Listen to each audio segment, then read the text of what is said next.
So, is the Russian economy strong, or is it just surviving on borrowed time? Well, the numbers don't lie. Russia's economy is a house of cards. And now, with Senator Lindsey Graham's new sanctions bill, backed by more than 80 of the 100 US senators, that house of cards may be about to face its collapse. I'm Jason Smart. I'm a special correspondent for the Kiev Post, and I also happen to be a political scientist who studies Putin's Russia. And what we're seeing right now could very well turn into being a pivotal moment in Russian history. This could truly be a turning point because it is so profound and so important. So today, we're going to look at exactly how the Russian economy really works, why it's far, far weaker than what the Kremlin like you to believe it is, and how these new sanctions could very well strike at the Achilles heel that holds up the entire facade of the Putin regime. But before we dig into this, can I ask you to do me one quick favor? Please like and subscribe. It costs you nothing, but it helps me greatly. I appreciate it. But let's look at this. Let's look at exactly what is with these sanctions. So the Sanctioning Russia Act of 2025 was introduced by Senator Graham last month, and it's already been co-sponsored by over 80 senators. On the House side, it's not been lobbied for yet, but it will very quickly gain support there as well, and looks like it could pass, according to my contacts in Washington, D.C. in the press corps there, in the next week to 2 weeks. But why these sanctions are so important is their centerpiece. They put a 500% tariff on U.S. imports from any country that keeps buying Russian oil, gas, coal, or even uranium. And this isn't symbolic. This is an ultimatum. This is targeting countries, namely China and India, who currently buy over 85% of Russia's oil exports. So it's one thing for Russia to have survived the Western sanctions so far. It's another thing if Russia's two major clients walk away. So why does this matter so much? Why is this such a big deal? Because Russia is addicted to oil money. Oil and gas fund about 1/3 of the Kremlin's entire budget. It pays for the soldiers, it pays for the social services, it pays for the propaganda. It's the engine that keeps the regime running. Now picture this. China and Russia have a good relationship. India and Russia have a good relationship. But China and India decide, sorry, we're going to have to cut just 25% of our oil from Russia. Now, if they were to cut 25% of their current purchases of oil from Russia, that would equate to about 1.9 million barrels per day. At $60 a barrel, that's $114 million lost every single day by Russia. $114 million. In 1 year, it's $41 billion gone. That's 15% of Russia's total budget just wiped out. There's no replacement. You can't print that money to come back. There's nothing you could do. But will China and India actually do this? Yes, they probably will. It's for a very simple reason: self-interest. They need the US much more than they need Russia. Last year, China exported $581 billion of goods to the US. India exported over $118 billion of goods. Meanwhile, they sell just a fraction of that to Russia. Graham's bill forces a choice: keep buying Russian oil or keep trading with the US. And even a partial pullback would cripple Russia's energy income. Russia cannot afford that.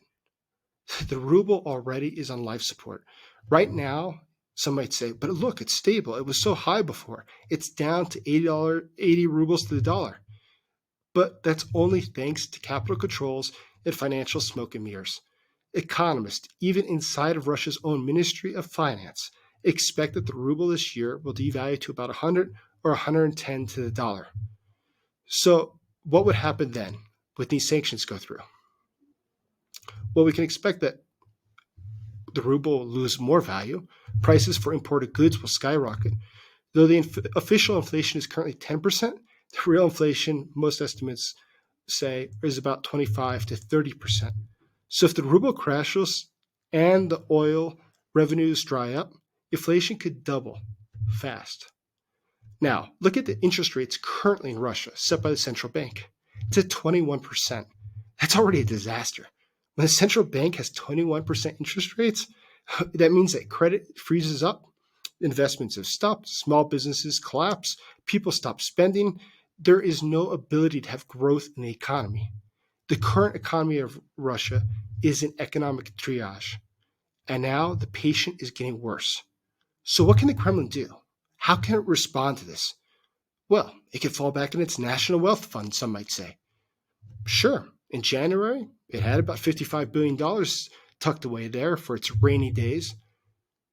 But a leaked report says that currently it's spending about $6 to $8 billion per month just to cover military costs, as well as the social payments and other budget gaps. So at that pace, it means that Russia's wealth fund is going to be all out of money by September. No cushion, no bailout, just deficits and tough choices. And it's only going to get worse. Russia's economy isn't just strained, it is breaking. Look, rail cargo is down 15% per year over year. Sovcomflot, which is Russia's national shipping company, has lost over $393 million in the first quarter alone. Arctic LNG 2, which is a massive energy project, is totally frozen. There's no ships, no foreign cooperation. Flights are grounded as they simply can't get new parts for the airplanes. Factories are shutting down, and in some regions, you can't even get enough bread because the machines that they use were made in the West, and Russia cannot buy new parts for them. This isn't bad luck. This is not just a one-off. This is systemic collapse. Now, some will say, but Russia survived far worse. Sure, this is true. But in 2022, when the war began and sanctions first began, they had $600 billion in reserves, and that's gone. In 2023, they sold oil still to Europe. That door is shut. In 2024, China and India stepped in. But now, how about Graham? How about these new sanctions? Well, he's slamming the door shut on that option as well. Without India, without China, or even losing trade with some of them, it would be a disaster for the Russian economy. So when you think, what else can Russia rely on? What else does Russia produce that could sell? There's very little else. Just think about it. When you go to the store in Australia, New Zealand, Europe, the US, or Canada, do you ever see appliances from Russia? Computers from Russia? Do you see clothes made in Russia? Do you see hardware made in Russia? There is nothing made in Russia, aside from vodka and a lot of cars, which are not sold, fortunately, in many places anymore. There's very little that Russia produces that people buy. It's oil and gas. And without that, Russia is in a very difficult position. It's truly, as John McCain once said, Russia's a gas station that's masquerading as a country. And now, without gas, it's not even that. Russia's economy is not resilient. It's in fact quite rigged, it's very brittle, and it's out of lifelines. And this new sanction bill targets everything it depends on: oil revenues, trade partners, reserve stability. Assuming that this bill passes, and it likely will very soon, Russia will face an economic crisis like it has not seen since the 1990s. And this isn't just pressure, it's demolition. The wildest part about this, though, is that we could have done this 3 years ago, but the world hesitated. But now, finally, Putin's regime may be brought to its knees. We are very close to a pivotal point in history. So what happens next? When will the crash come? How will it look? We'll look at that in my next video. So please subscribe. I appreciate it. Thank you for watching, and thank you for supporting Ukraine.